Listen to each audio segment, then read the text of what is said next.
Baik, kita mulai ya. Bismillahirrahmanirrahim. Assalamualaikum warahmatullahi wabarakatuh. Waalaikumsalam warahmatullahi wabarakatuh. Alhamdulillah rabbil alamin wa bihi nasta'in ala umuri dunya waddin.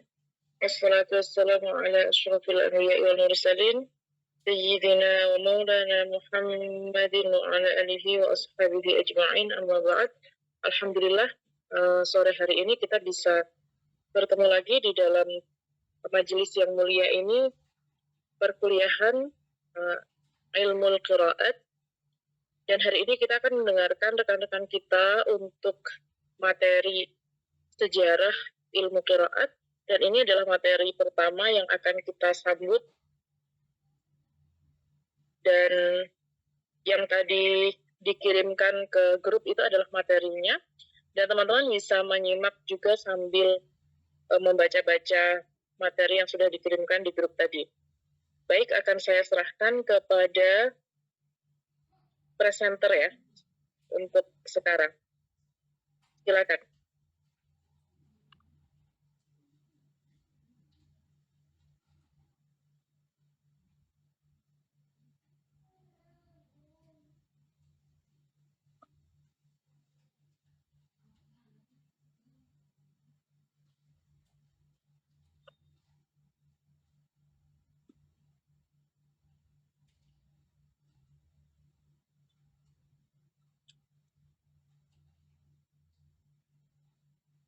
Ya, baik.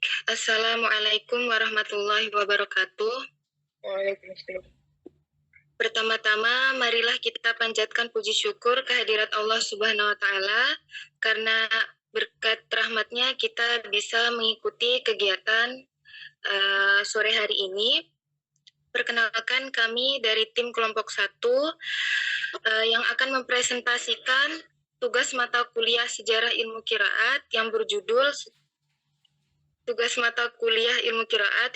Sejarah Ilmu Qiraat, yang terdiri dari saya, Tarisha Ananda Taufik, dan lalu ada beberapa rekan saya, yaitu Kak Nur Musliana, Kak Erin Tiffany Hidayat, dan Kak Siti Ayunin Nazila.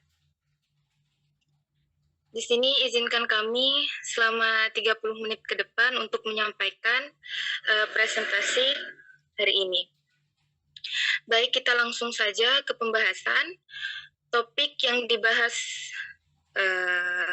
kali ini adalah sejarah ilmu qiraat. Untuk topik pembahasan yang pertama, yaitu definisi ilmu qiraat. Secara etimologi, lafaz qiraat merupakan bentuk masdar dari qara'a, yang berarti bacaan. Yang dimaksudkan di sini adalah perbedaan-perbedaan dalam membaca Al-Quran.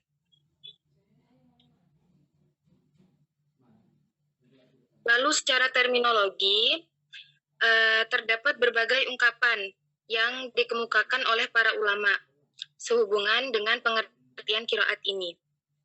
Menurut Al-Dimyati, sebagaimana dikutip oleh Abdul Hadi Al-Fadli, mengemukakan definisi qiraat bahwasanya al-qiraatu ilmu yu'lamu minhu tafakun nakilina li kitabillahi ta'ala wa ikhtilafi fahum wal hasri wal isbati wa tahriyati wa taskini wal fasli wal wasli wa ghaira dhalika min hayatin nudki wal ibdali wa ghairihi min haisus sama'i. Yang artinya, qiraat yaitu suatu ilmu untuk mengetahui cara pengucapan lafaz-lafaz Al-Quran, baik yang disepakati maupun yang diikhtilafkan oleh para ahli qiraat, seperti hazaf, membuang huruf, isbat, menetapkan huruf, tahrik, memberikan harokat, taskin, memberi tanda sukun, fasal, memisahkan huruf, wasal, menyambungkan huruf, ibdal, menggantikan huruf atau lafaz tertentu, dan yang lain-lain yang diperoleh melalui indera pendengaran. Imam Syihabuddin Al-Qustulani mengemukakan pendapat yang sama dengan Al-Dimyati, bahwasanya al-qiraatu ilmun yu'rafu minhum minhumut tafakuhum wa ikhtilafuhum fil lugati wal i'rabi wal hasfi wal itsbati wal fasli wal wasli min haitsun naqli, yang artinya qiraat yaitu ilmu untuk mengetahui kesepakatan serta perbedaan para ahli qiraat tentang cara-cara pengucapan lafaz-lafaz Al-Qur'an seperti yang menyangkut aspek kebahasaan, i'rab, hazaf, isbat, fasal, wasal yang diperoleh dengan cara periwayatan.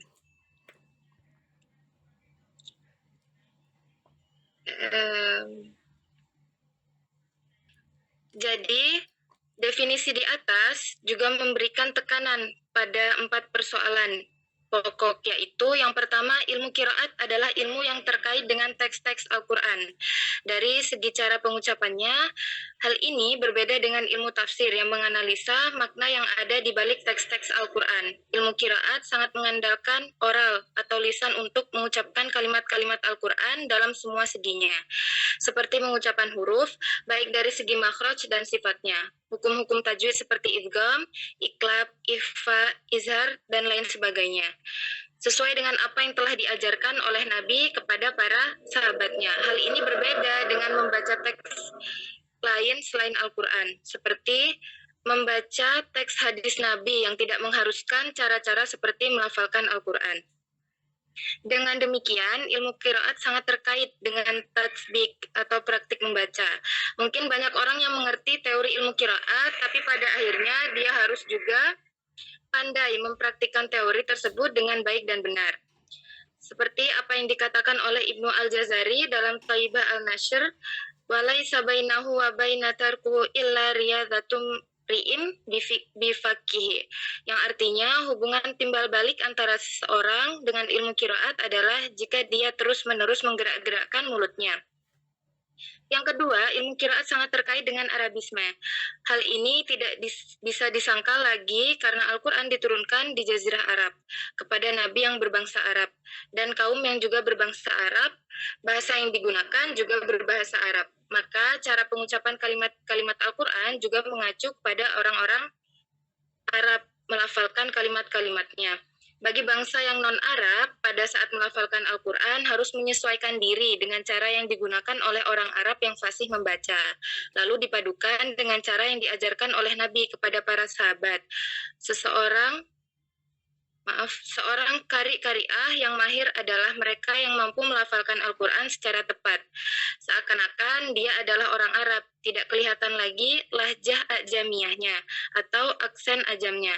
Sebaliknya ada dan mungkin banyak orang Arab yang mampu membaca Al-Quran dengan aksen atau lahjah mereka, tapi bacaannya tidak sesuai dengan bacaan yang diajarkan oleh Rasul kepada para sahabat-sahabatnya Al-Quran. Yang ketiga, ilmu qiraat adalah termasuk dalam komponen ilmu riwayah yang sudah jadi, yaitu ilmu yang diperoleh melalui periwayatan dari satu syekh ke syekh yang lain secara berkesinambungan dan terus-menerus sampai kepada Nabi Muhammad SAW. Hal ini berbeda dengan ilmu tafsir yang tugasnya menganalisa teks-teks Al-Quran dari segi maknanya. Pada saat menganalisa teks-teks tersebut, di samping merujuk kepada hadis Nabi, perkataan sahabat juga melalui daya ijtihad dan kreativitas seorang mufassir.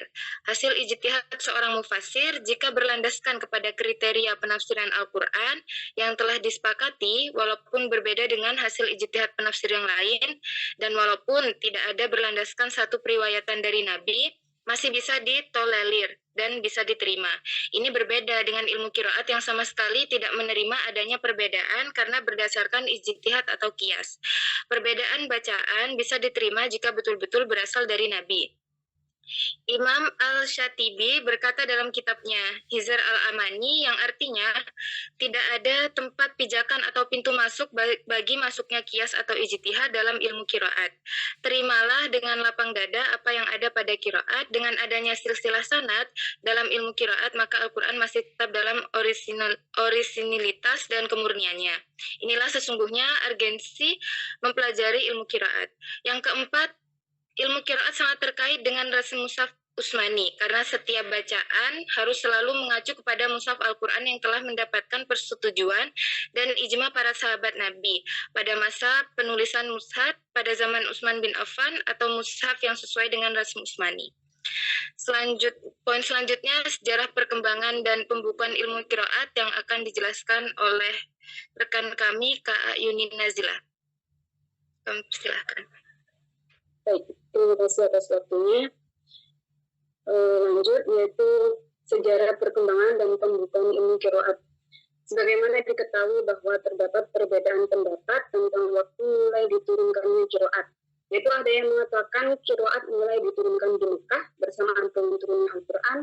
Lalu ada juga yang mengatakan bahwa qiraat mulai diturunkan di Madinah sesudah peristiwa hijrah, di mana sudah mulai banyak orang yang masuk Islam dan saling berbeda ungkapan bahasa Arab dan dialeknya. Lanjut.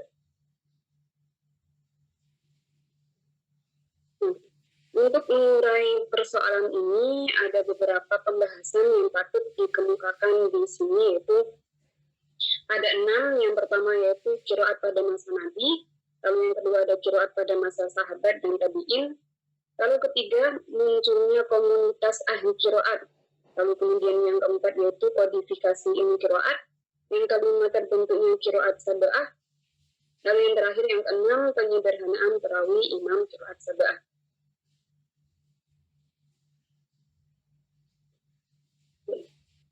Yang pertama, 1. Qiraat pada masa Nabi. Perlu diketahui di sini bahwa bangsa Arab adalah bangsa yang mempunyai kabilah-kabilah yang terpencar di beberapa kawasan Jazirah Arabia, baik yang bertempat tinggal di perkotaan maupun perkampungan. Mereka yang tinggal di perkampungan seperti suku Tamim, Qais, Sa'ad, dan lainnya mempunyai tradisi dan dialek yang berbeda-beda. Begitu pula dengan yang ada di perkotaan. Nah, dialek yang dianut suku pedalaman cukup beragam, seperti imalah atau mengucapkan huruf A itu menjadi huruf E, seperti pengucapan huruf sate. Orang dari suku Badui juga begitu, karena ingin meringkas perkataan, kerap melipat huruf, seperti mengucapkan 2 huruf menjadi 1 huruf yang dikenal dengan sebutan idgham. Imam Ibnu Qutaibah Al-Ginawari menjelaskan, sebagaimana dinukil oleh Ibnu Jazari tentang beragamnya dialek kabilah-kabilah Arab, Allah telah memberikan kemudahan bagi nabinya dan memerintahkan kepadanya agar memperbolehkan setiap suku Arab yang menjadi umatnya bisa membaca Al-Quran dengan bahasa dan dialeknya masing-masing.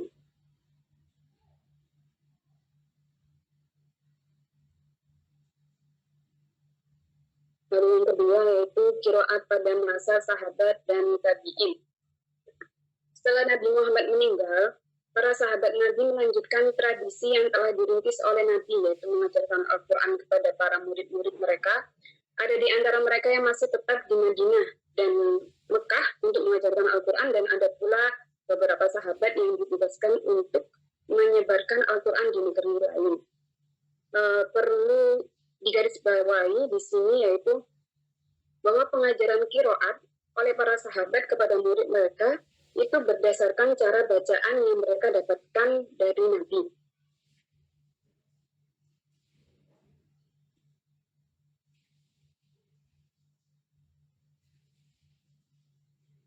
Lalu yang ketiga, munculnya komunitas ahli qiraat. Ibnu Jazari dalam kitabnya An-Nashr fil Qiraatul Ashr menyebutkan tentang komunitas tersebut. Ibnu Jazari menyebut komunitas ahli qiraat di negeri-negeri Islam tersebut sebagai berikut. Yaitu di Madinah ada Ibnu Musayyab, Urwah, Salim, Umar bin Abdul Aziz, Sulaiman bin Yasar, Atha bin Yasar, Mu'adz bin Al-Harith, Abdurrahman bin Hurmuz Al-A'raj, Ibnu Syihab Az-Zuhri, Muslim bin Jundab, Zaid bin Aslam. Lalu di Mekah ada Ubaid bin Umair, Mujahid bin Jabir, Ikrimah, Ibnu Abi Mulaika. Lalu di kota Kufah itu ada Al-Qamah, Al-Aswad bin Yazid, Musrif bin Al-Ajda, Abidah, Amr bin Syurahbil, dan lain-lain. Lalu di kota Basra ada Amir bin Abdul Qais, Abu Al-Aliyah, Abu Raja, Nasr bin Asim, Yahya bin Ya'mur, dan lain-lainnya. Lalu keempat, kodifikasi ilmu qiraat. Nah, yang keempat ini sudah mulai membukukan ilmu qiraat menjadi satu. Menurut Ibnu Jazari, imam pertama yang dipandang telah menghimpun bermacam-macam qiraat dalam satu kitab adalah Abu Ubaid Al-Qasim bin Salam. Ia mengumpulkan 25 orang ulama ahli qiraat, termasuk di dalamnya imam yang 7, yaitu imam qiraatus sab'ah. Kemudian pada abad ketiga Hijriah, kegiatan penulisan qiraat semakin marak. Di antara mereka adalah Ahmad bin Jubair al-Makki yang menghimpun bacaan Imam 5. Lalu kemudian ada Ismail bin Ishaq al-Maliki yang menghimpun 20 bacaan imam. Lalu ada Ibnu Jarir al-Tabari yang menghimpun bacaan lebih dari 20 imam dan lain-lainnya. Setelah itu, kegiatan penulisan ilmu qiraat semakin meningkat dari tahun ke tahun dan dari abad ke abad. Yang selanjutnya akan dilanjutkan oleh rekan kami, yaitu Mbak Eri. Baik, terima kasih Mbak Amin. Kemudian poin yang kelima, yaitu terbentuknya qiraat sab'ah. Jadi banyaknya qiraat yang tersebar di banyak negeri Islam menyebabkan munculnya rasa galau pada banyak kalangan, terutama kalangan awam. Hal ini menyebabkan sebagian ahli qiraat membuat rambu-rambu yang bisa menyampaikan bagian mana saja yang patut bisa dianggap sahih. Rambu-rambu yang dimaksud adalah yang pertama harus mutawatir, kemudian masyhur di kalangan ahli qiraat, dan yang kedua harus sesuai dengan rasam Utsmani, yang ketiga harus sesuai dengan kaidah bahasa Arab. Dari sinilah lalu muncul prakarsa Abu Bakar Ahmad bin Musa al-Baghdadi, ilmu mujahid yang wafat pada tahun 324 Hijriah, untuk menyederhanakan bacaan para imam-imam yang paling berpengaruh pada setiap negeri Islam. Lalu dipilihlah 7 imam yang bisa mewakili bacaan pada setiap negeri Islam. Mereka yang terpilih yaitu yang pertama dari Madinah, ada Imam Nafi' yang wafat pada tahun 169 Hijriah. Kemudian dari Mekah ada Abdullah bin Katsir al-Makki yang wafat pada tahun 120 Hijriah.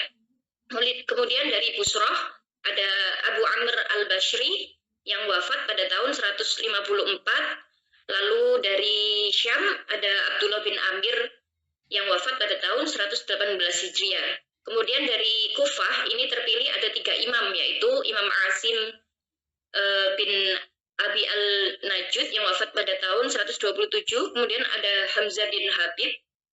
Dan kemudian yang ketiga ada Ali bin Hamzah al-Kisai yang wafat pada tahun 189 Hijriah.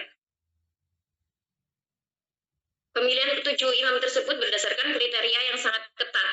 Jadi kriteria tersebut disebutkan sendiri oleh Ibnu Mujahid dalam kitabnya As-Sab'ah, yaitu harus ahli dalam bidang qiraat, mengetahui qiraat yang masyhur dan yang sah, kemudian tahu tentang periwayatan dan tahu tentang seluk-beluk bahasa Arab.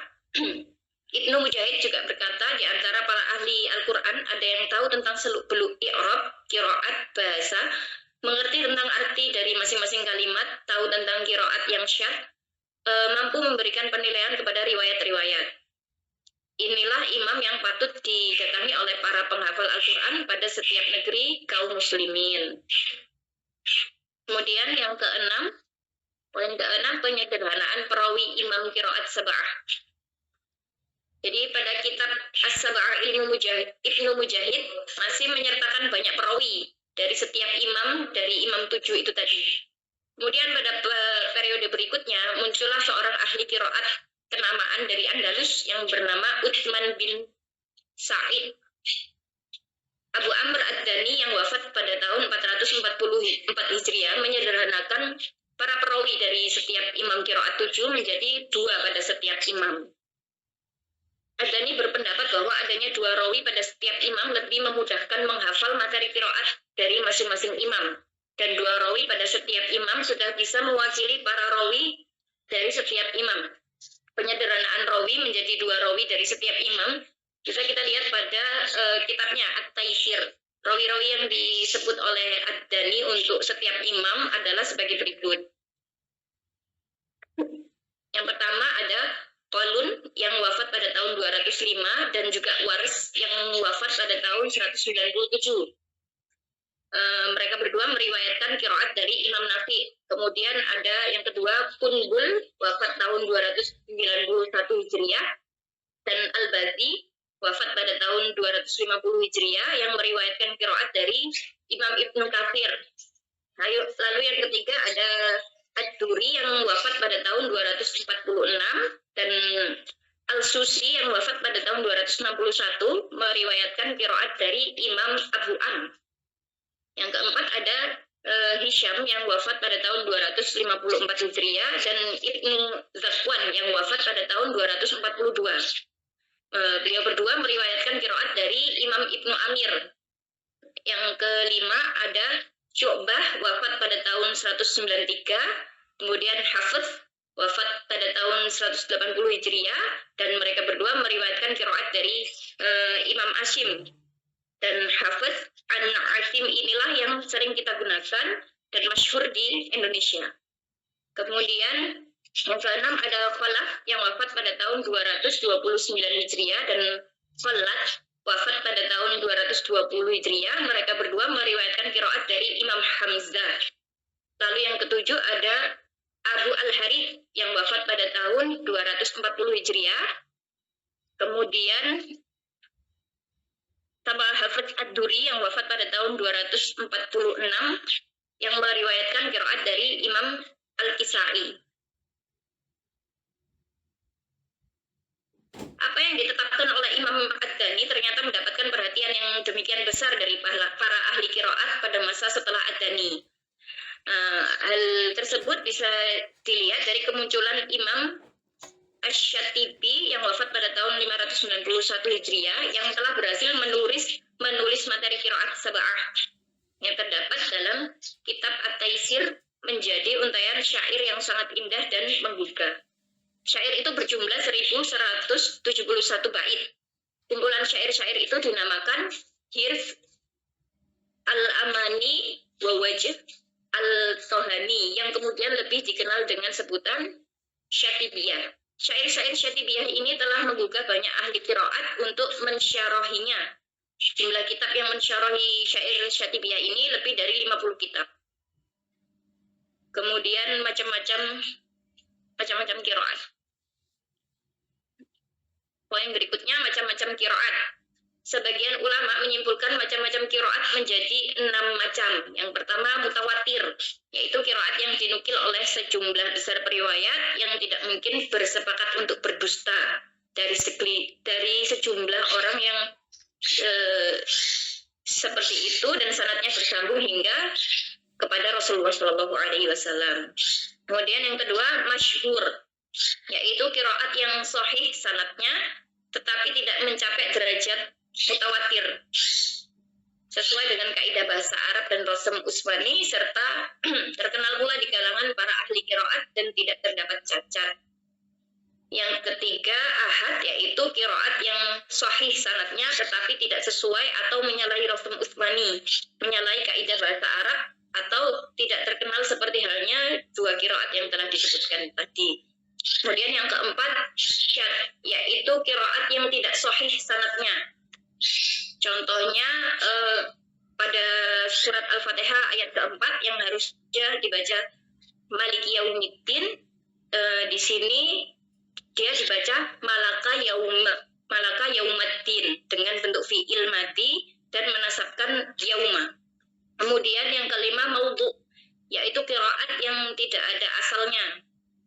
Kemudian contohnya qiraat Imam Muhammad bin Ja'far Al-Khuzai dalam membaca firman Allah Subhanahu wa taala dalam surat Fatir ayat 28, yaitu dengan melafadzkan lafaz Allah dan menasabkan lafaz ulama. Kemudian yang keenam mudraj, yaitu yang ditambahkan ke dalam qiraat sebagai penafsiran seperti qiraat Ibnu Abbas.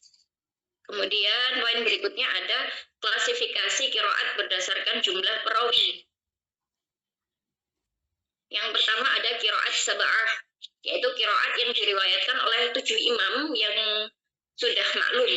Lalu yang kedua ada qiraat asyrah, yaitu qiraat sab'ah tadi, kemudian ditambah dengan 3 imam qiraat, yakni qiraat Ya'qub, qiraat Khalaf, qiraat Yazid bin Qaqqa atau Abu Ja'far. Kemudian yang ketiga ada qiraat al-arba' asyr atau qiraat 14, yaitu qiraat asyrah yang ditambah dengan 4 imam qiraat, yakni qiraat Hasan Basri, qiraat Ibnu Muaisin, dan qiraat Yahya al-Yazyudi.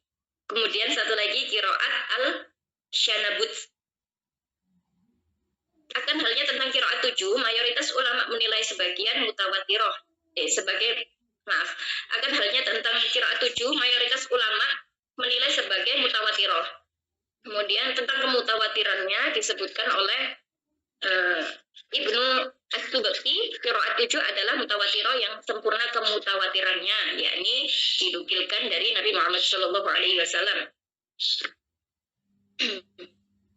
Akan halnya qiraat 10, sebagian ulama menyatakan bahwa qiraat 3 imam selain imam 7 tidak sampai mutawatirah. Akan tetapi menurut jumhur ulama, qiraat mereka mutawatirah. Kemudian adapun qiraat 14 masih menurut Imam Al-Jazari sebagai syad, artinya qiraat 4 imam tidak dapat diakui sebagai bacaan Al-Quran yang sah sebab memiliki nilai syarat yang syad. Lalu poin berikutnya kita masuk ke perkembangan qiraat sab'ah di Indonesia yang akan dilanjutkan oleh rekan kami Mbak Nur Musliana. Silahkan.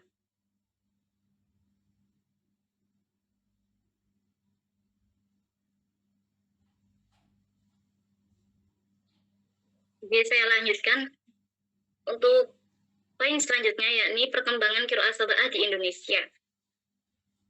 Tidak diketahui secara persis kapan qiraat sab'ah mulai masuk ke Indonesia, tetapi ada sebagian yang berpendapat bahwa qiraat sab'ah masuk ke Indonesia baru pada sekitar awal abad ke-20 Hijriah, yaitu setelah banyaknya pelajar Indonesia yang mengenyam pendidikan di Timur Tengah.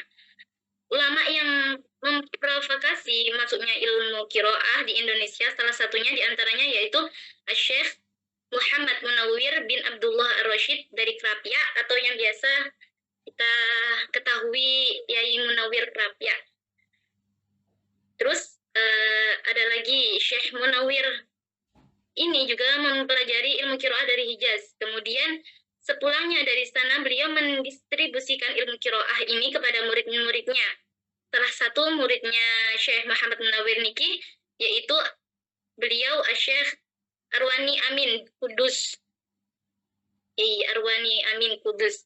Yang kemudian menyusun buku tentang qiraah sab'ah yaitu Faizul Barokat fi Sab'i Qiraah. Biasanya itu bukunya namanya Al-Mushaf Al-Quddus bi Rasmil Usmani Faizul Barokat Sab'i Qiraat. Niku yang mengarang Muhammad Arwani Kudus. Nah, buku ini atau kitab ini niku sudah masyhur di kalangan pesantren Indonesia yang mempelajari qiraat sab'ah. Kemudian pada periode berikutnya, yaitu pada dekade 70, muncul Institut Pendidikan di Jakarta, yaitu PTIQ, Perguruan Tinggi Ilmu Al-Quran, dan IIQ, Institut Ilmu Al-Quran, yang khusus mengajarkan ulum Al-Quran, termasuk di dalamnya ilmu qiraat. Ilmu qiraat juga semakin masyhur di Indonesia setelah Komisi Fatwa Majelis Ulama Indonesia atau MUI dalam sidangnya tanggal 2 Maret 1983 memutuskan bahwa satu, qiraat sab'ah adalah sebagian ilmu dari ulumul Quran yang wajib dikembangkan dan dipertahankan eksistensinya. Yang kedua yaitu pembacaan qiraat 7 dilakukan pada tempat-tempat yang wajar oleh pembaca yang berijazah atau yang telah talaki dan kemusyafahan dari ahli qiraat. Jadi yang kedua ini memutuskan, fatwa MUI itu sudah memutuskan bahwa yang boleh membaca dengan riwayat 7 imam itu yaitu orang yang sudah mempelajari atau yang sudah pernah mentalaki kemusyafahannya dalam ahli qiraah tersebut. Jadi tidak boleh sembarangan dibaca di kalangan orang awam. Misalkan sekarang kita sudah mempelajari ya, nanti malam kita langsung mempraktekkan, langsung baca surat Fatihah, langsung dibaca Malaka Yaumiddin dengan alasan saya tadi sudah belajar. Nah, itu belum boleh. Soalnya kita belum belum pada tingkat kemahiran dan belum pernah bertalaki langsung untuk mensyafahan dari ahli Quran, ahli qiraat tersebut. Terus, pada periode ini telah muncul juga buku tentang ilmu qiraat dalam bahasa Indonesia, yaitu Kaidah Qiraat 7, yang insya Allah kemarin pada waktu pembukaan sama Ustazah Rofiatul Munah sudah tertera gambarnya, yang buku Kaidah Qiraat 7 itu, yang ditulis pada tahun 1992 oleh salah satu dosen IIQ dan PTIQ, yaitu Dr. Andes Kiai Haji Ahmad Fatoni, MAG. Kitab ini sangat membantu memudahkan masyarakat Indonesia yang kurang menguasai bahasa Arab dalam belajar ilmu qiraat. Barangkali mengingat qiraat sab'ah sudah mulai dikenal dan memasyarakat di Indonesia, maka Majelis Ulama Indonesia atau MUI Pusat pada tanggal 2 Maret 1983 merekomendasikan bahwa qiraat 7 wajib dikembangkan eksistensinya. Pada tanggal 23 Mei 1983, MUI DKI Jakarta telah mengeluarkan fatwa mengenai keberadaan qiraat 7 yang substansinya menghimbau agar para pecinta pembaca Al-Quran tidak membiasakan pembaca Al-Quran yang suci itu di dalam upacara atau pertemuan keagamaan yang lainnya dengan cara qiraat sab'ah atau mengulang-ulang satu ayat dengan cara bacaan yang berlainan ejaannya. Fenomena ini menunjukkan bahwa termasuk para ulama masih banyak yang belum begitu paham tentang hal ihwal qiraah sab'ah. Ibarat gayung bersambut, sejak tahun 2002, tepatnya pada seleksi tilawatil Quran STIQ di Mataram, Nusa Tenggara Barat, qiraah Al-Quran termasuk salah satu cabang ikut dimusabakokan dan terus berjalan sampai sekarang. Jadi mulai berkembang di Indonesia untuk ajang lomba pada tahun 2002 itu. Sampai sekarang alhamdulillah masih ada. Kesimpulan. Ilmu qiraat merupakan salah satu cabang dari ilmu-ilmu Al-Quran yang membahas tentang perbedaan cara bacaan Al-Quran dari para imam qiraat yang muktabar, yang sudah dijelaskan tadi di awal-awal. Qiraat bermula dari perbedaan dialek dan logat yang ada di kalangan bangsa Arab pada masa Nabi Muhammad SAW. Nabi Muhammad SAW sendiri membaca Al-Quran dengan berbagai macam qiraat yang diajarkan kepada para sahabatnya. Seiring berjalannya waktu, perbedaan qiraat semakin banyak dan beragam.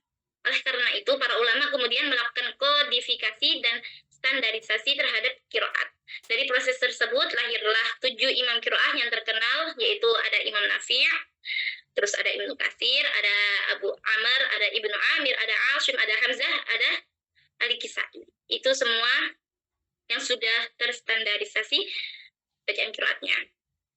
Qiraat yang mereka ajarkan kemudian dikenal dengan istilah qiraat sab'ah, yang alhamdulillah bisa kita pelajari.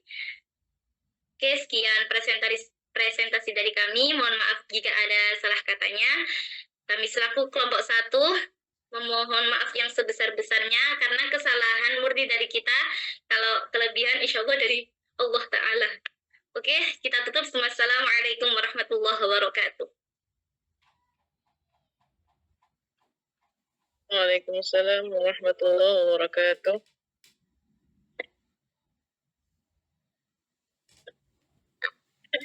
Iya, alhamdulillah untuk presentasi pertama hari ini luar biasa ya. Penulisan makalahnya juga cukup bagus. Penampilan presentasinya juga bagus. Ya mungkin ada beberapa peristilahan yang kita perlu hati-hati dan sangat teliti ya. Karena dalam ilmu qiraat itu banyak peristilahan-peristilahan, nama-nama, itu kita harus betul-betul teliti. Jadi ketika kita misalnya membaca satu kitab, satu buku gitu, dan kita masih ragu untuk mencantumkan misalnya nama ahlul qura, itu kita harus verifikasi berkali-kali biar kita tidak salah dalam menyebut dan menuliskan itu gitu. Tadi secara garis besar sebetulnya sudah banyak yang betul, ada beberapa tapi seperti Yahya bin Ya'mar, tadi ditulis Yahya bin Ya'mur, dan ada beberapa lainnya lagi.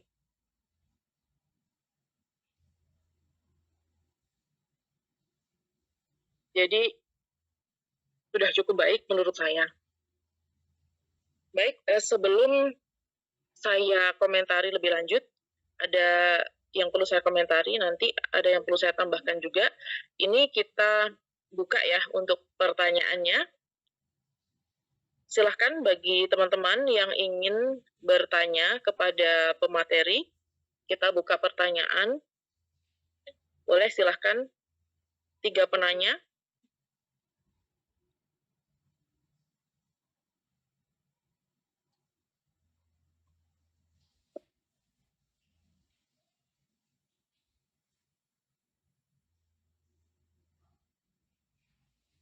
Ini tidak ada yang bertanya, kalian bingung atau sungkan atau segan apa gimana? Ayo coba kita buka diskusinya ya. Ada? Tanya, ya, izin bertanya. Silahkan. Saya Saiful Absor, perkenalkan nama saya Saiful Absor.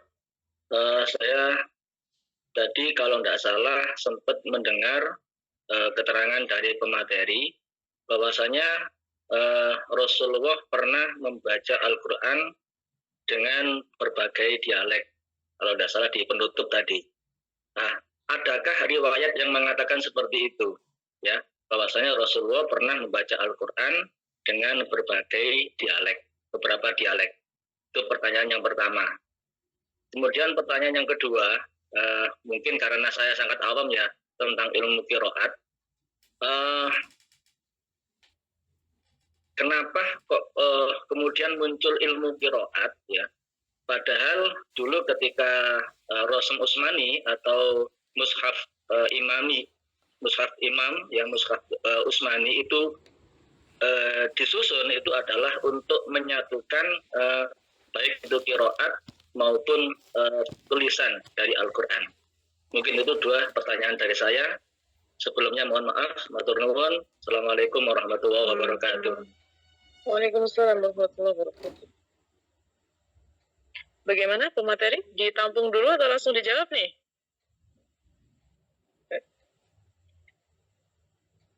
Silakan, kalau mau langsung dijawab enggak apa-apa. Atau ditampung dulu, yang lain silakan yang masih ada yang mau bertanya.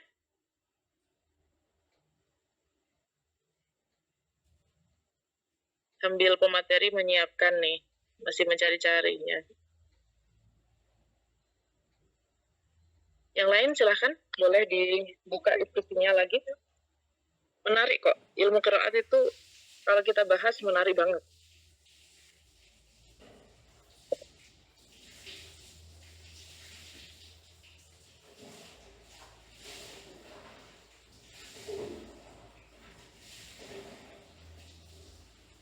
Gimana? Jika tidak ada, boleh sambil dijawab.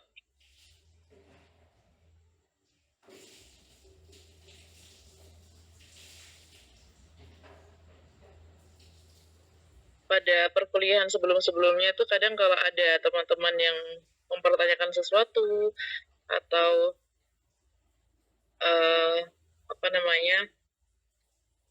sengaja untuk bertanya, kadang ada yang seperti itu, sengaja, sebenarnya dia udah tahu tapi dia sengaja untuk memancing pertanyaan, itu bagus sebenarnya.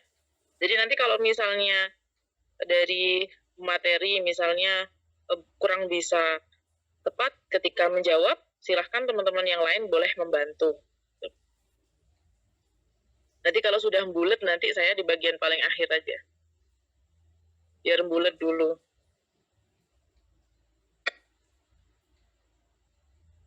Ya, silahkan Bu Materi dijawab dulu ya, untuk efisiensi waktunya.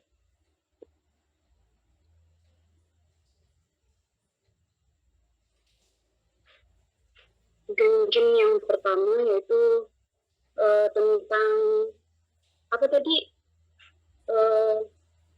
Riwayat Nabi yang pernah membaca 7 qiraat gitu ya? Apa begitu Pak Syaiful atau bagaimana? riwayat mana yang menunjukkan Nabi pernah membaca Al-Quran dengan beberapa dialek atau qiraat. Ya, tadi kan disampaikan oleh pemateri. Di closing teman tadi ada seperti itu. Baik. Mungkin secara langsung itu tidak ada riwayat yang menyebut Nabi membaca dengan istilah qiraah sab'ah yang kita kenal sekarang, tapi ada riwayat yang sahih yang menyebutkan bahwa beliau membaca Al-Quran dalam berbagai cara bacaan sesuai dengan sab'atul huruf yang diturunkan oleh Allah. Salah satunya yaitu Nabi pernah bersabda, sesungguhnya Al-Quran ini diturunkan dalam 7 huruf, maka bacalah dengan yang mudah darinya. Gitu.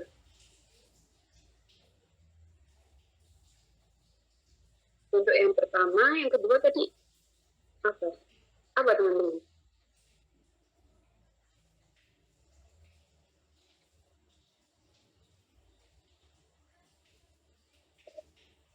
Tentang itu ya, Mushaf Utsmani ya. Mushaf Utsmani itu kan disusun untuk menyatukan qiraat ya, agar tidak ada perselisihan. Nah, kemudian kok kenapa muncul ilmu qiraat? Bukankah itu berarti menyelisihi Mushaf Utsmani?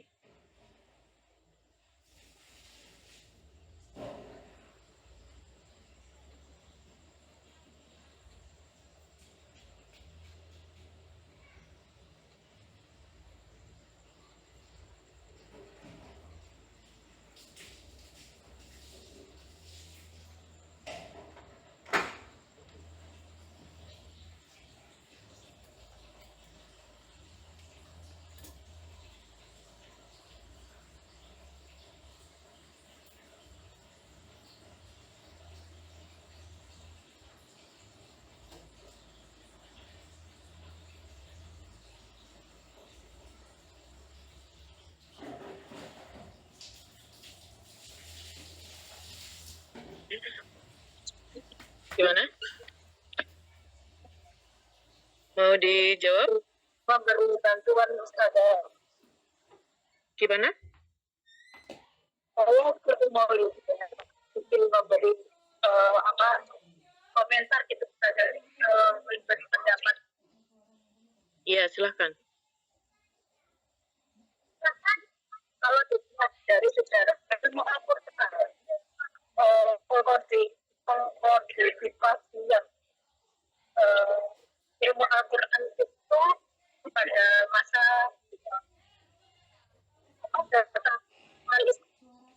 itu bersamaan dengan ada ilmu Al-Quran, ilmu qiraat juga ilmu qiraat dan Quran Subhanahu itu tujuannya sama untuk menstandarisasi. Mungkin itu pendapat saya. Dan mulainya kapan itu? Saya belum menemukan. Baik. Pemateri kita memberi kejelasan. Ya, baik. Terima kasih Bu Siti Maulida. Ada yang lain yang mau menanggapi? Mohon izin Ustazah. Monggo, silakan. Baik, untuk pertanyaan yang pertama, mohon dibenarkan kalau misalnya saya ada yang kelupaan. Seingat saya dulu Imam Syafi'i di dalam kitab Ar-Risalah itu pernah meriwayatkan bahwa Umar itu pernah menyeret lengan bajunya, menyeret lengan baju seorang sahabat, kalau nggak salah sahabat Hikam kalau nggak salah namanya, itu gara-gara dia membaca Al-Quran dengan riwayat yang berbeda dengan yang dihafal Umar. Setelah dia selesai baca, saya ingat saya surat Al-Furqan, setelah dia selesai baca, lalu sama Umar ditariklah sahabat itu tadi di hadapan Rasulullah, dan beliau menyampaikan pada Rasulullah, ya Rasulullah, orang ini telah melakukan sebuah kejahatan karena dia telah membaca Al-Quran dengan riwayat yang berbeda dengan yang aku baca. Lalu Rasulullah menyuruh orang itu, sahabat Hikam itu untuk membaca Al-Quran, dan memang berbeda dengan apa yang dibaca oleh Umar, beda sekali dengan riwayat yang dibaca oleh Umar. Sahabat Hisham. Lalu kata Rasulullah, ya ini benar, riwayat ini memang benar, ini salah satu cara membaca Al-Quran. Lalu Umar pun diminta membaca oleh Rasulullah dan Rasulullah pun membenarkan apa yang dibaca oleh Umar, dan akhirnya muncul hadis yang populer dalam Sahih Muslim itu sungguhnya Al-Quran diturunkan dengan 7 macam dialek. Jadi asal muasal sejarahnya qiraat maksudnya kenapa ada 7 dialek itu salah satu hadis yang populer dari yang saya pahami itu yang pertama. Lalu yang kedua tentang kenapa ada ilmu qiraat dengan berbagai macam qiraat sabah, terus kok berbeda dengan kodifikasi Allah belibet ini, kodifikasi yang dipakai oleh Rasem Usmani atau Mushaf Usmani. Dan yang saya pahami dulu ketika orang mulai menulis hafalannya dengan caranya masing-masing, sehingga kenapa akhirnya dibukukan itu karena orang menulis dengan caranya masing-masing. Saya ingat saya dulu mushaf Ibnu Mas'ud itu punya mushaf sendiri, dan itu footnote-nya, catatan kakinya itu banyak perbedaannya dengan para sahabat-sahabat yang lain. Makanya sama Utsman akhirnya dikodifikasi karena memang dalam rangka supaya menjadi standar. Karena kalau tidak distandarkan seperti itu, nanti diajarkan kepada orang-orang yang non-Arabi itu jadi lebih membingungkan. Jadi salah satu tujuannya Utsman itu menyetandarkan supaya yang non-Arabi itu lebih mudah ketika belajar ilmu qiraah. Sedangkan kenapa dialeknya berbeda? Kenapa kok tetap ada? Karena memang dari dialek yang berbeda tersebut saya kurang memahami dari segi tafsirnya gitu. Tapi dari yang saya paham karena memang orang Arab sendiri dialek logatnya berbeda, dan Rasulullah membiarkan itu untuk memudahkan orang-orang Arab membaca dengan dialek yang mereka bisa. Karena seperti tidak usah orang Arab, kita saja orang Madura disuruh pakai logat Batak, atau sebaliknya orang Batak disuruh pakai logat Madura, itu tidak akan bisa, angel, susahnya minta ampun. Saya orang Madura disuruh pakai logat Batak, wah ampun Allah alam, tidak bisa. Ataupun sebaliknya orang Batak disuruh pakai logat saya orang Madura, itu juga tidak akan bisa. Begitu. Jadi itu salah satu kemudahan kenapa Al-Quran menggunakan qiraah sabah dengan berbagai macam dialek. Jadi bukan saling bertentangan dengan kodifikasi yang dilakukan oleh Utsman. Utsman melakukan hal itu supaya ketika diajarkan kepada sahabat yang lain, maksudnya yang non-Arabi, itu jadi lebih mudah karena ada standarisasinya. Itu yang dari yang saya pahami. Mohon maaf kalau ada yang salah. Matur nuwun Ustazah.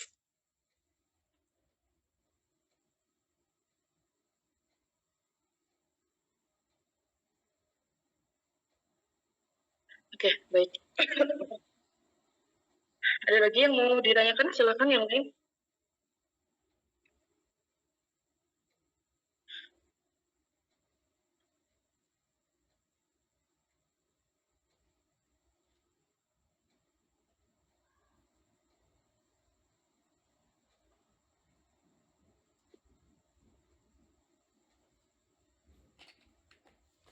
Ayo, silakan. Ada lagi? Satu pertanyaan terakhir.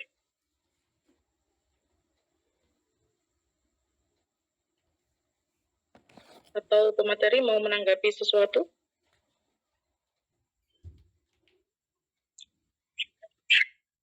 Saya agak bisa, Ustaz. Ya, silakan.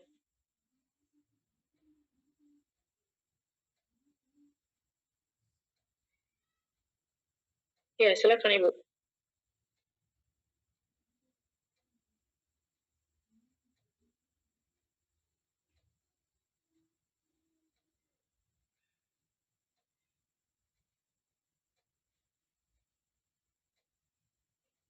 Ustazah izin, ini ada yang bertanya di chat, di kolom chat, Ibu Siti Maulida. Pertanyaannya, mulai kapan ilmu qiraat dikodifikasi dan distandarisasikan? Oke, baik. Itu pertanyaan. Tadi saya kurang dengar, tapi pikir Ibunya menanggapi. Baik. Oke. Baik, jika tidak ada yang menanggapi lagi, gini ya.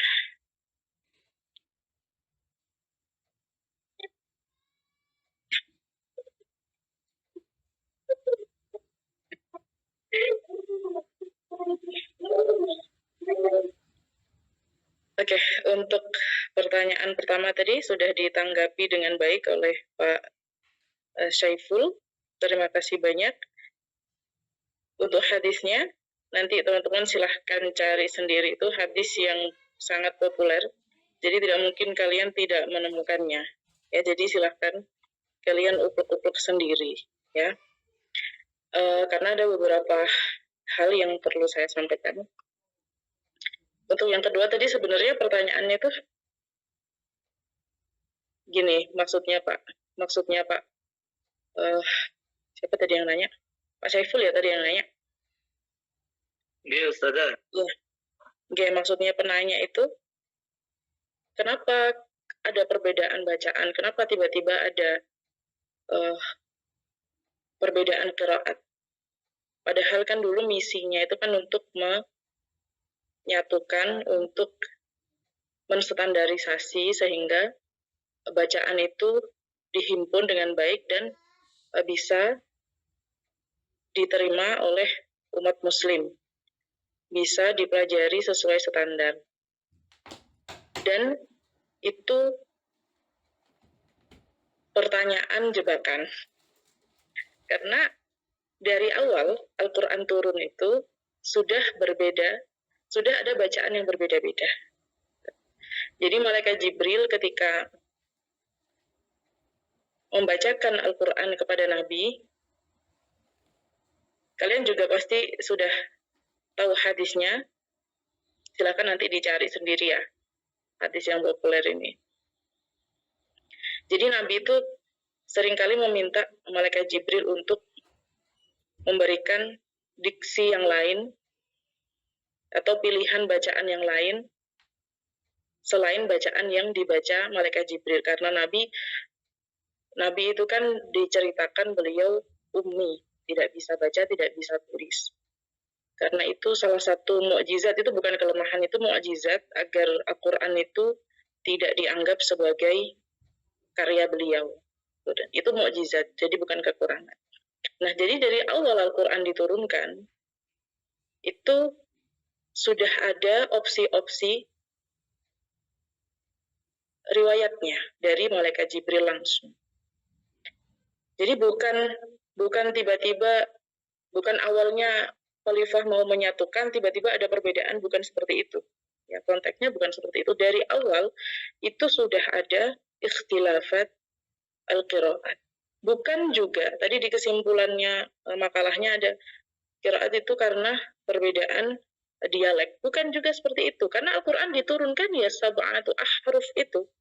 Gitu loh. Bukan karena ada perbedaan dialek tiba-tiba Al-Quran jadi banyak bacaan yang enggak gitu. Ya memang Al-Quran itu diturunkan sab'atu ahruf. Nah, nanti untuk penafsiran sab'atu ahruf habis ini akan saya jelaskan. Jadi gitu ya, yang perlu saya luruskan. Jadi Al-Quran diturunkan memang dari awal sab'atu ahruf untuk memfasilitasi, memang seperti itu ya, untuk memfasilitasi Nabi yang meminta pilihan diksi lain. Nah, seiring berjalannya waktu,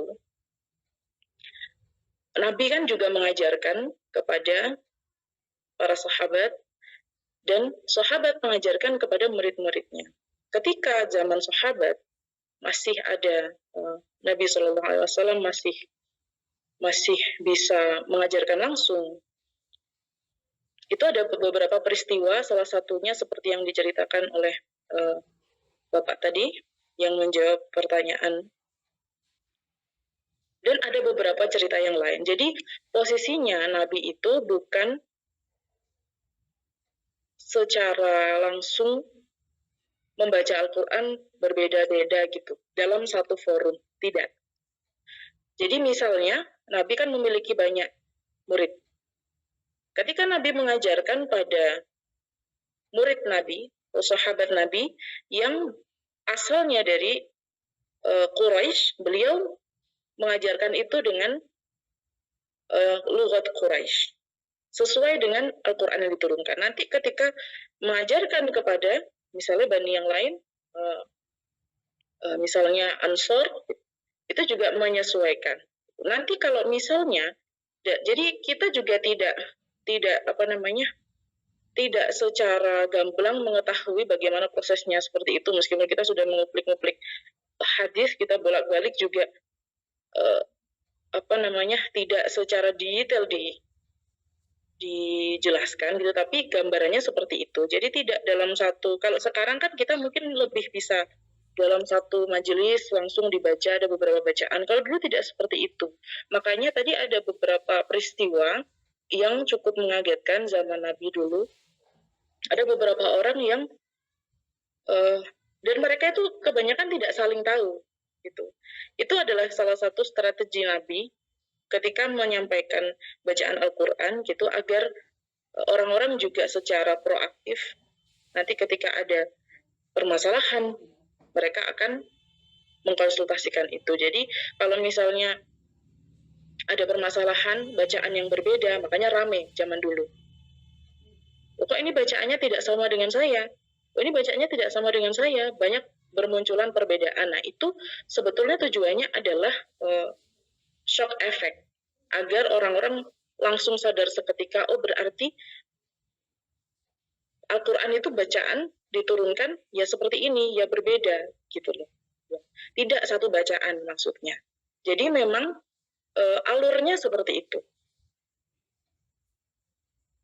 Nah, ketika Nabi sebagai penerima wahyu, Nabi sebagai Rasul yang menyampaikan Al-Quran, beliau punya wewenang untuk takrir, menetapkan.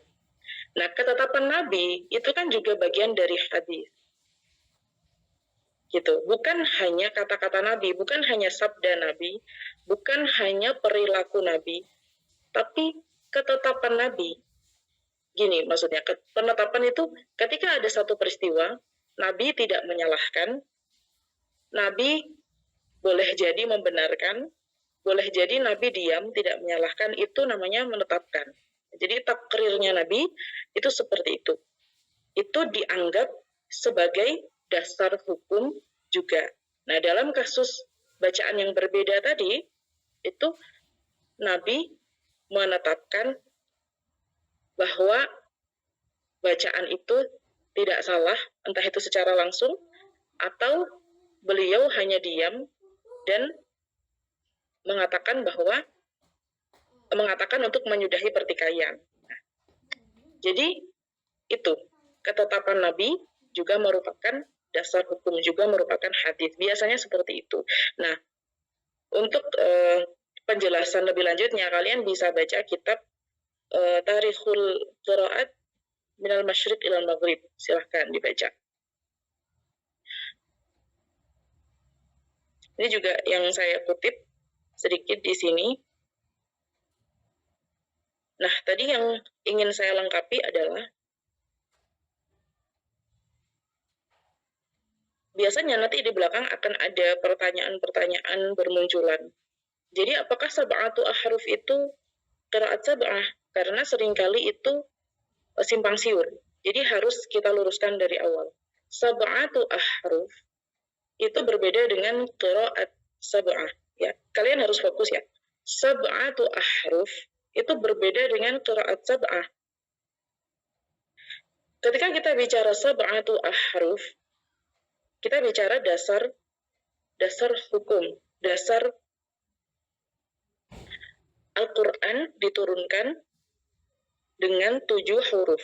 Nah, penafsiran sab'atu ahruf itu beragam. Nanti di bawah ada. Kemudian kalau qiraat sab'ah, tadi disampaikan oleh pemateri, oleh presenter, qiraat sab'ah itu sudah melalui berbagai proses. Yang menurut jumhur ulama, zaman ini disepakati qiraat sab'ah adalah standar yang paling ideal.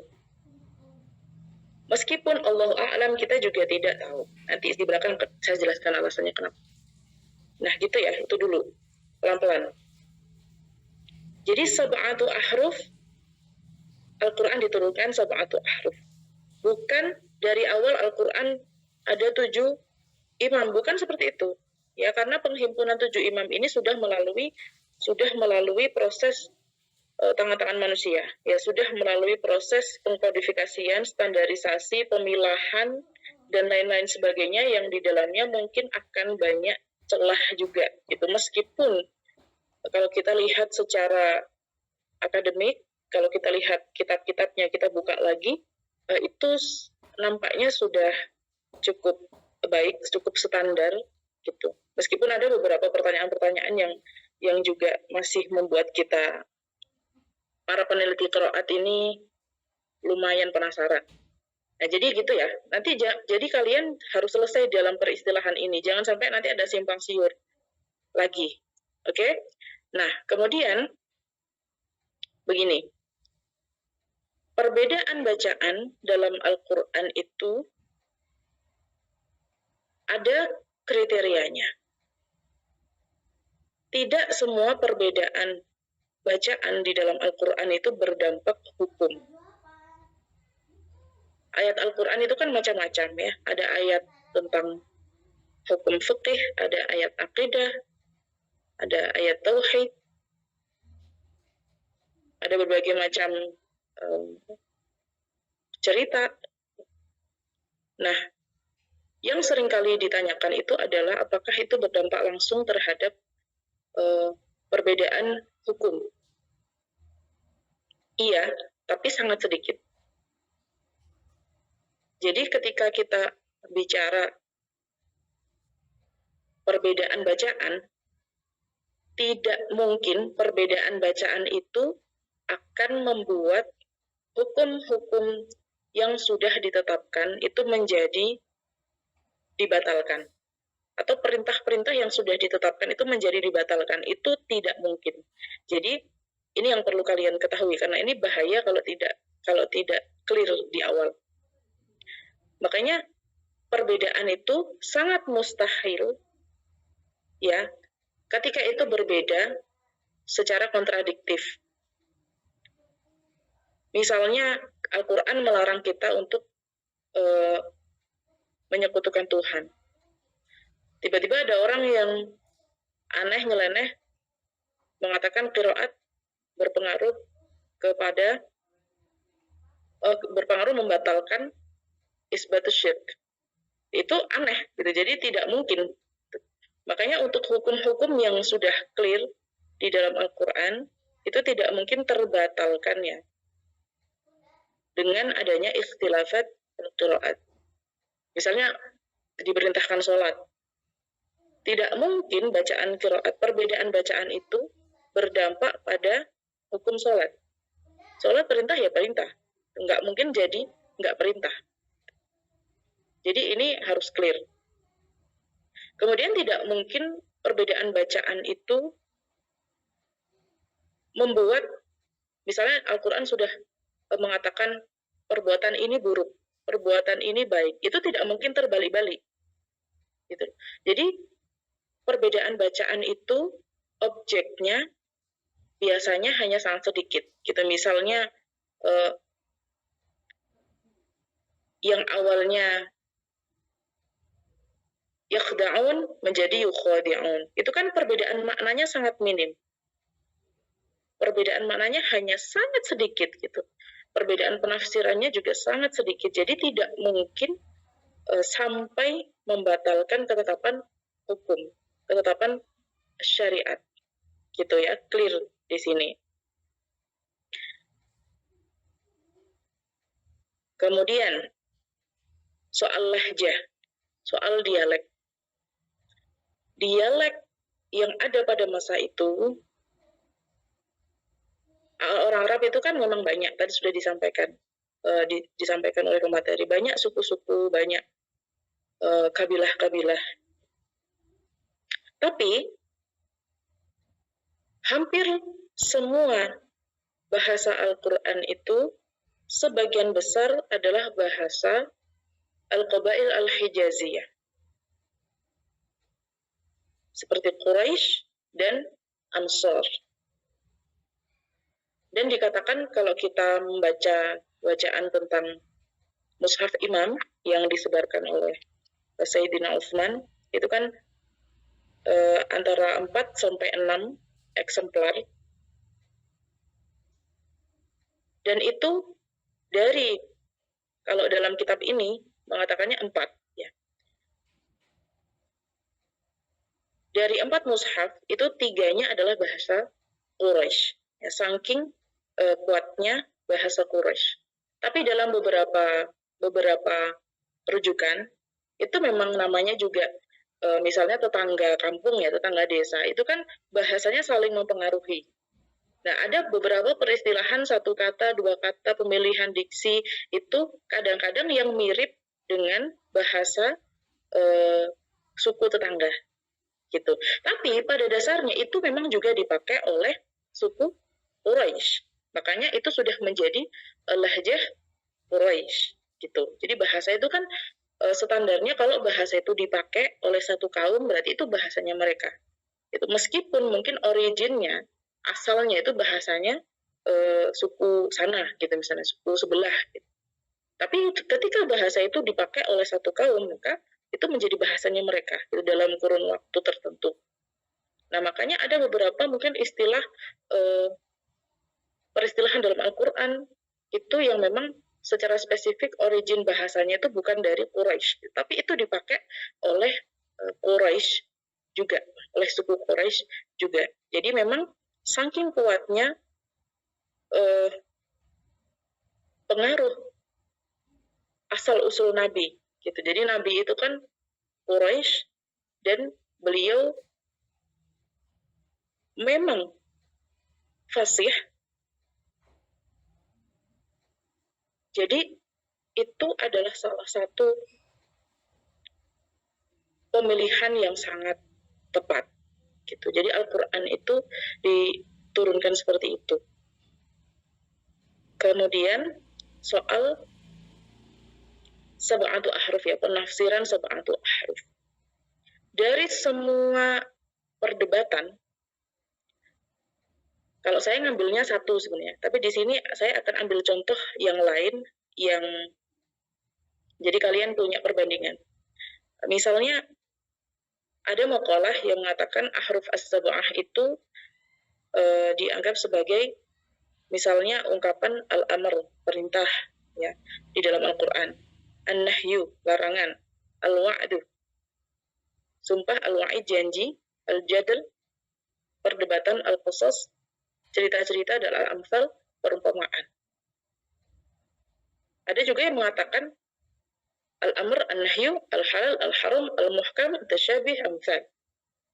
Tapi itu contoh perbandingan agar kalian tahu yang mana yang paling banyak disepakati oleh para ulama yang terakhir ini. Jadi sebetulnya sab'atu ahruf itu dimensinya dimensi gramatika. Persoalan bahasa, itu persoalan bahasa. Jadi memang betul bahwa ketika kita membaca Al-Quran dengan qiraat, itu kita akan dihadapkan pada fenomena kebahasaan. Dan nanti makanya ketika kita mau mengakomodir bacaan kita, kemampuan kita dalam membaca qiraat, ilmu alat pertama yang harus kita pelajari adalah bahasa Arab. Kalau kalian tidak bisa bahasa Arab, itu akan runyam. Peristilahan juga akan banyak yang salah gitu. Makanya pintu pertamanya adalah bahasa Arab. Lagi-lagi ya, penguatan terhadap originnya Arab gitu. Nah, apa itu al-ahruf as-sab'ah yang disepakati jumhur ulama? Itu ini. Perbedaan dari sisi i'rab. Ikhtilaf wujuh al-i'rab. Ini juga yang ada di, kalau kalian baca bukunya Fatoni yang kalian sebutkan tadi, kalian baca apa tidak? Itu ada ditekankan di bagian awal. Itu ini, ya. Ahruf sab'ah itu clear bagi para jumhur ulama. Jadi perbedaan i'rab memang. Kayak misalnya di sini saya tulis contohnya ada wayat taqihi, ada imam yang membaca wayat taqihi dan ada yang membaca wayat taqihi. Dan itu perbedaan maknanya ada secara tarkib, tapi masih berkesinambungan. Jadi tidak sampai membatalkan suatu hukum. Kalaupun ada, itu akan menambahkan dimensi hukumnya. Itu misalnya kalau yang awalnya diperintahkan, kalau yang awalnya objeknya itu satu orang, jadi dua orang. Yang awalnya objeknya itu laki-laki, jadi dua orang. Yang awalnya objeknya mukhatab atau penyebutan untuk kamu gitu, objeknya jadi nahnu, jadi kita, jadi orang banyak. Jadi hanya perkara bahasa sebetulnya. Kemudian yang kedua, ikhtilaf bin naqs wa ziyadah. Jadi kadang-kadang ada perbedaan dari sisi tambahan-tambahan saja, ada huruf tambahan, ada penekanan tambahan, ada pengurangan, seperti itu saja. Seperti rubama, ada rubbama, ada wa inna, ada wa in, jadi seperti taukid, kemudian penguatan, kemudian dikurangi lagi, gitu. Jadi seperti itu saja penekanan-penekanan. Wa inna, wa in, itu beda. Padahal sebetulnya tidak ada perbedaan maknanya, secara pengucapan saja berbedanya. Kemudian yang ketiga, al-ikhtilaf bitaqdim wa ta'khir. Ini sama juga.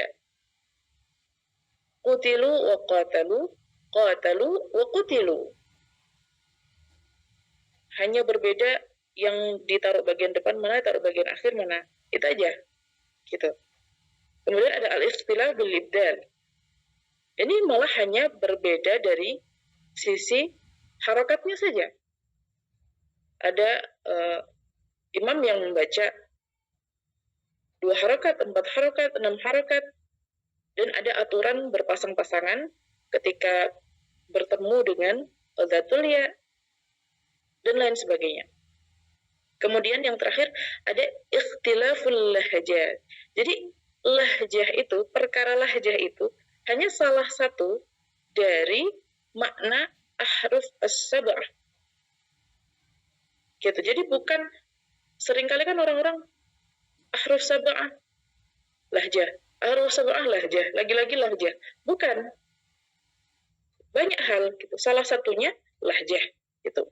Nah, apa biasanya yang menandai perbedaan lahjah ini? Biasanya ketika kita membaca ada al-fathah, ada imalah, ada tafkhim, ada tarqiq, ada izhar, ada idgham. Seperti apa contohnya? Misalnya kita baca dalam surah An-Najm. Wan-najmi idza hawa. Ada yang membaca dengan fathah, ada yang membaca dengan imalah. Wan-najmi idza hawa. Hanya seperti itu saja. Kemudian tafkhim. Misalnya ada yang membaca ro-nya tebal. Rusuluhum. Ada yang membaca ro-nya tipis. Hanya persoalan seperti itu saja sebetulnya. Makanya tidak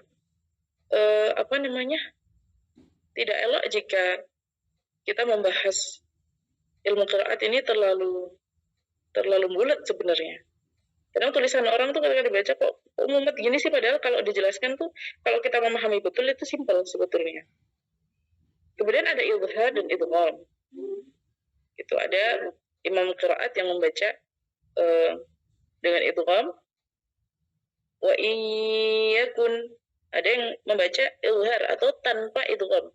Wa iyyakun, jadi satu harokat saja. Jadi semacam itu, perbedaan lahjah itu contohnya seperti itu, ya. Jadi kira-kira itu yang perlu saya garis bawahi. Nah, untuk presentasi yang tadi sudah nyerempet soal imam.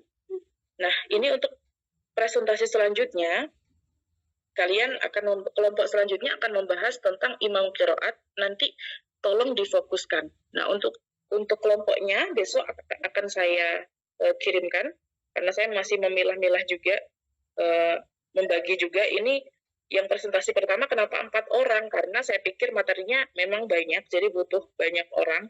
Nah, untuk presentasi selanjutnya nanti mungkin 2 sampai 3 orang cukup gitu. Jadi tergantung jumlah mahasiswanya. Makanya ini saya nunggu juga, ini fixnya nih berapa orang sih gitu. Nanti takutnya kayak tahun kemarin pas sudah saya bagi di tengah-tengah gitu, sudah berjalan presentasi sampai hampir akhir tiba-tiba ada muncul orang baru, atau yang sudah dibagi presentasi tiba-tiba hilang, nggak jadi kuliah kan gitu kan, nanti jadi kasihan yang dapat tugasnya cuman sendiri gitu. Nah, nanti yang presentasi untuk imam qiraatnya difokuskan secara mendalam ke pembahasan imamnya, para imamnya. Tadi kan sudah disebutkan tuh, ya, imam qiraat 7. Imam qiraat 7 itu siapa saja, muridnya siapa, pokoknya semua tentang imam qiraat, bacaannya seperti apa contohnya, ciri khasnya seperti apa, asal-usulnya bagaimana. Itu kalian kulik secara mendalam. Nanti yang kebagian presentasi untuk imamnya. Kemudian ini yang terakhir ada tadi soal qiraat sab'a, qiraat istilah tentang qiraat ashar, qiraat arba'at ashar. Jadi nanti ya kalau misalnya kalian mau lebih lanjut untuk mendalami ilmu qiraat ini, kalian akan menemukan beberapa fenomena menarik. Misalnya kita mengenal beberapa nama populer dalam kancah ulumul Quran seperti Ibnu Mas'ud, kemudian Ibnu Jarir At-Tabari yang tulisannya, keilmuannya itu kita tidak ragukan sama sekali. Tapi kenapa beliau-beliau tidak lolos dalam penyortiran Imam 7 ini?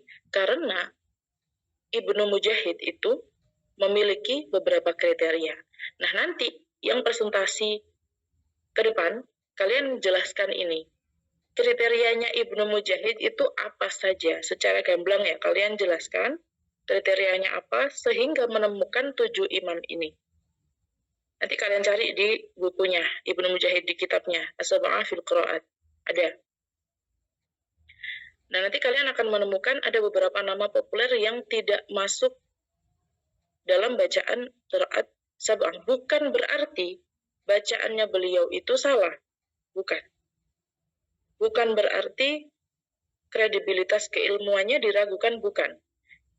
Jadi Ibnu Mujahid itu hanya berusaha untuk menstandarisasi agar orang-orang tidak semena-mena mengklaim bahwa dirinya punya bacaan baru. Karena dulu ketika itu belum dihimpun, bacaan-bacaan Al-Quran itu banyak diklaim oleh orang-orang yang tidak bertanggung jawab. Sampai ada ratusan bacaan. Ada orang yang mengklaim punya ratusan riwayat. Itu kan sudah nggak benar. Gitu. Makanya harus distandarisasi secara ketat.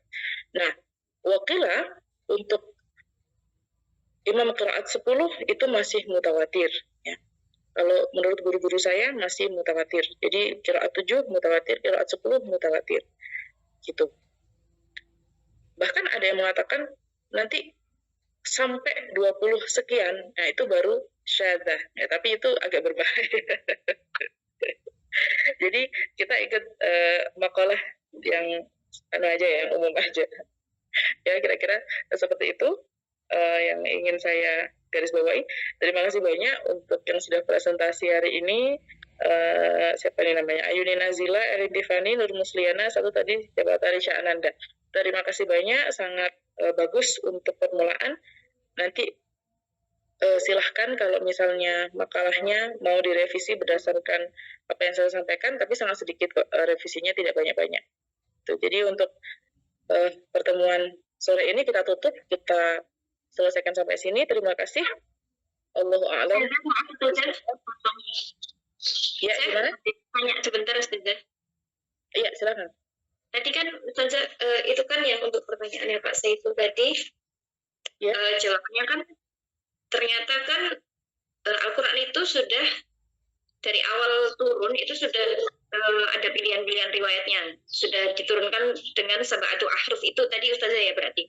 Nah, Ya. berarti itu secara teknisnya apakah malaikat Jibril itu berarti langsung membacakan ketujuh perbedaannya itu di hadapan Rasulullah atau Ya. gimana Ustazah? Ketika Nabi meminta, malaikat Jibril memberikan opsi. Jadi ketika Nabi misalnya meminta, itu ada riwayatnya. Ada riwayatnya. Berikan aku kalimat yang lain, berikan aku kalimat yang lain, gitu. Berikan aku lafal yang lain. Itu nanti kemudian malaikat Jibril memberikan opsi seperti itu. Jadi ketika Nabi meminta, malaikat Jibril memberikan opsi pilihan itu. Dalam riwayatnya seperti itu. Jadi saya tidak berani untuk mengatakan lebih. Makanya ilmu qiraat ini bukan ilmu coba-coba, bukan ilmu ijtihad, memang benar. Bukan ilmu ijtihad. Jadi tidak ada ruang untuk berijtihad dalam ilmu qiraat. Ya kita membicarakan ini berdasarkan dalil, berdasarkan rujukan yang sudah ada. Itu tidak boleh kita keluar dari itu. Gitu. Baik, sudah cukup? Ya, lalu boleh tanya lagi, Ustazah? Ya.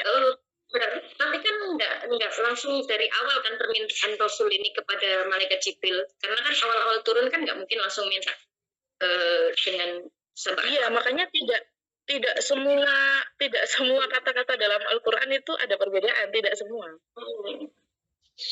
Betul. Ya. Jadi misalnya dalam satu Al-Quran itu mungkin hanya sekitar tidak sampai 30% perbedaannya itu.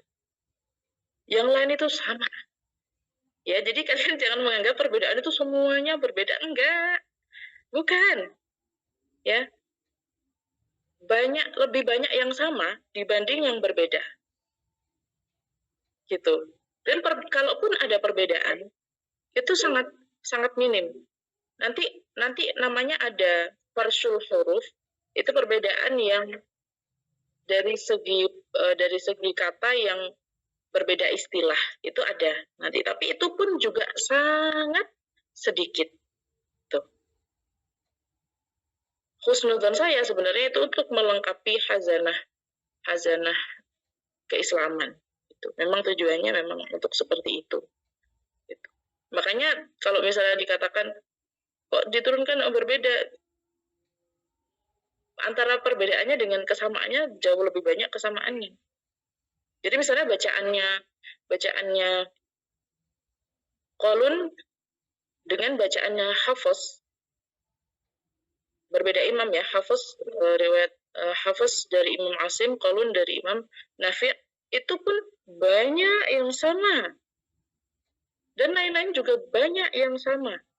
Jadi perbedaannya sedikit-sedikit saja. Alaihimu, dan lain sebagainya. Kumu, himu. Ya, nah, nanti kalian ketika udah masuk kaidah umum akan masuk ke bahasan itu ya. Jadi sekarang cukup dicerna dulu biar nggak mumet ya. Itu sudah cukup? Iya, Ustazah, terima kasih. Terus satu lagi boleh, Ustazah? Untuk berarti para imam ini ya silakan. Kan kalau para imam yang 7 itu, Ustazah, rata-rata wafatnya kan di abad kedua Hijriah ya, Ustazah. Berarti apakah mereka ini masih termasuk tabi'ut tabi'in? Iya. Ada yang masih termasuk, ada yang sudah tabi'in. Jadi memang para imam ini mendapatkan bacaan dari guru-gurunya. Makanya sanad itu penting. Ya, nanti yang presentasi selanjutnya ini silahkan ditelusuri itu sanadnya para imam sampai ke atas, sampai ke Rasulullah, itu gurunya siapa, mendapat bacaan Al-Quran dari siapa, asalnya dari mana, ikut madrasah mana. Karena dulu tuh ada madrasah Hijaz, ada madrasah Syam, ada madrasah Kufa. Nah, akhirnya menimbulkan pertanyaan lagi, Ustazah. Kenapa kok yang ditulis itu nama-nama ini? Kenapa bukan nama-nama sahabat? Ya karena gini. Sama dengan kalian bertanya, kenapa ilmu ini baru disahkan baru-baru ini aja misalnya. Kenapa dulunya belum? Ya karena memang dulu itu tahapnya belum seperti ini.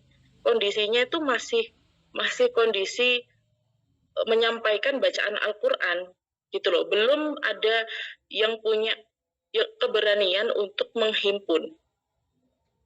Nah makanya yang dicantumkan adalah imam-imam yang sudah ada di masa penghimpun atau yang didapatkan dari rujukan yang paling dekat gitu dengan penghimpun. Jadi tidak tiba-tiba para sahabat Nabi dicantumkan namanya sebagai imam, tidak. Gitu. Kalau misalnya ada imam yang mendapatkan bacaan dari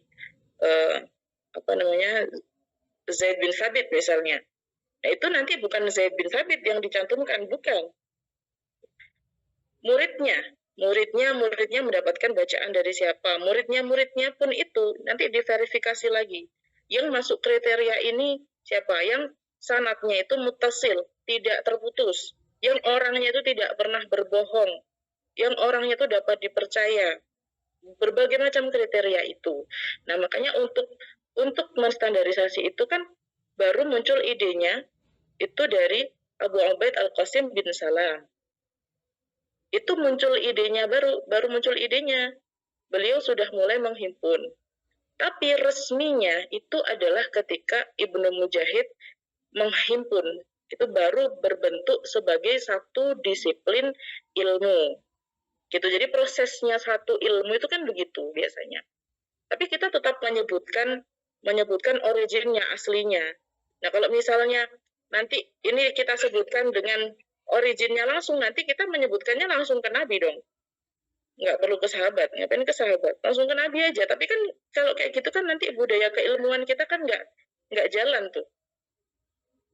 Gitu, nanti kita nggak menelusuri, oh ini sanadnya dari siapa, oh ini sanadnya seperti ini. Nanti kita nggak muncul tradisi keilmuannya. Jadi ilmu apapun itu sebenarnya seperti itu. Ketika belum berbentuk satu disiplin ilmu, ya masih seperti itu, masih dalam proses. Begitu, ya. Sudah? Nanti kalau ada lagi, japri aja ya. Oke, baik.